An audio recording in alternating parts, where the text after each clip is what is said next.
భారతదేశం పైన దాడుల తెరలేపుతున్నాయి. ఎల్ఓసి వెంటటువంటి ప్రాంతాలని టార్గెట్ గా చేసుకొని కొన్ని దాడులకు పాల్పడుతున్నాయి. పూంచి, రాజోరి, ఆ తర్వాత మరో జిల్లాకు సంబంధించి 3 ప్రాంతాల్లో కూడా చాలా విపరీతమైనటువంటి దాడులకు తెరలేపుతూ అక్కడ భారత భూభాగ లక్ష్యంగా దాడులు చేస్తోంది. ఉరి ఈ 3 సెక్టార్లో పూంచ్, రాజోరి, ఉరి సెక్టార్లో దాడులకు తెరలేపుతోంది. సామాన్య ప్రజల నివాసాలు ప్రాంతాలపైనే వరుసగా కాల్పులు జరుపుతున్నారు. పాక్ దాడులని సమర్థవంతంగా ఇటు ఇండియన్ ఆర్మీ కూడా తిప్పికొడుతోంది. అయితే పాక్ కాల్పుల్లో సోల్జర్ దినేష్ కుమార్ వీరమరణం పొందారు.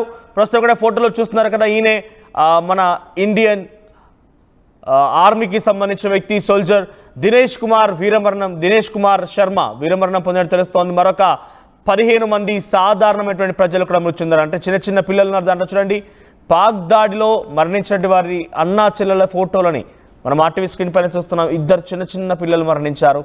చాలా విపరీతమైన దాడులకు తెరలేపుతోంది. సామాన్యమైనటువంటి ప్రజల్ని టార్గెట్గా చేస్తూ అక్కడ భయభ్రాంతులకు గురి చేసే విధంగా, అక్కడి ప్రజల్ని ఇబ్బందులకు గురి చేసే విధంగా